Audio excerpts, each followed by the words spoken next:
Sewing to me is a way to express my creativeness, my talents, my skills. It's also calming for me because it also makes you slow down and stop and think about what you're doing. And I'm the kind of person that needs to have that to calm down and enjoy the process. It took me years to understand that I had to enjoy the process of what I was doing, not the outcome at the time. Because then the outcome was, in the end, it was the bonus.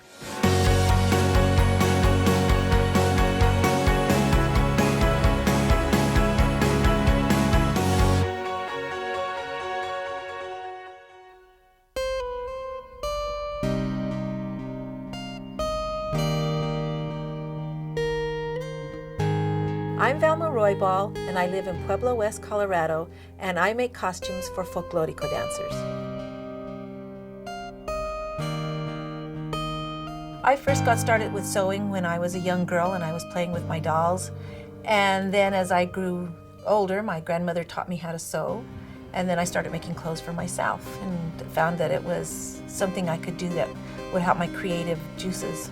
Also, when I would go to the stores, and sometimes I would buy something from the store and it just wasn't made well, so I would go home and make it better.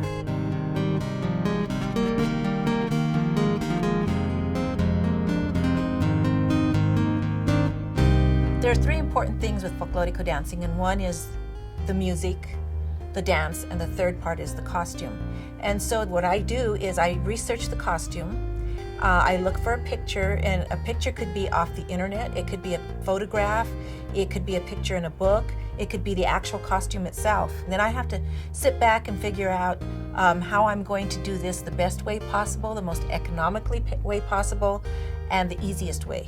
Because usually you have to make more than one. We usually have sets of 8. So I will do the first costume, and I kind of create it as I go in the first costume, and I experiment with different fabrics, experiment with different ribbons, laces.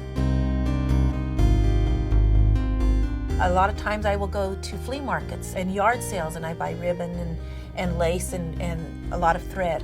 I always collect thread, so those are my collections: thread, ribbon, and lace.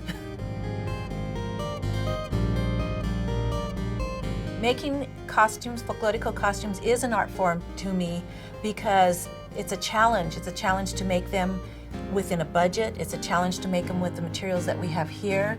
It's a challenge also to make the design the same that it needs to be made.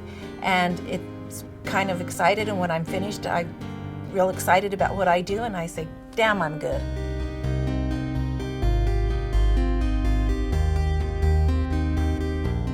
In folklórico, there are 2 styles of dance, and one of them is traditional and the other one is ballet.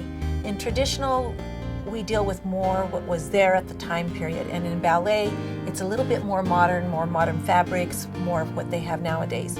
In Grupo Folklórico, we are kind of right in the middle and use both, right in the middle of both genres, both styles. In the costumes that I make and when I sew for the group, I'm attracted, and what draws me to that is the challenge, the fact that I'm part of a team, part of a family, part of a legacy that will send this beautiful culture on, and I'm part of that. I'm part of history and part of the future. And that's what draws me to it.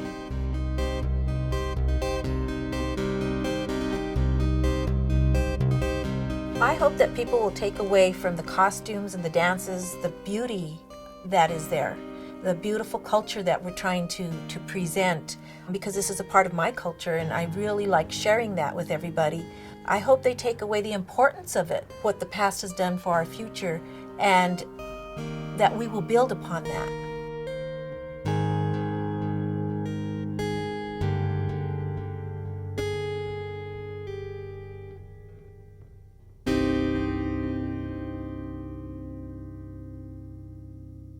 This episode of Beyond the Gallery is made possible by Colorado Creative Industries, the Betcher Foundation, and the National Endowment for the Arts.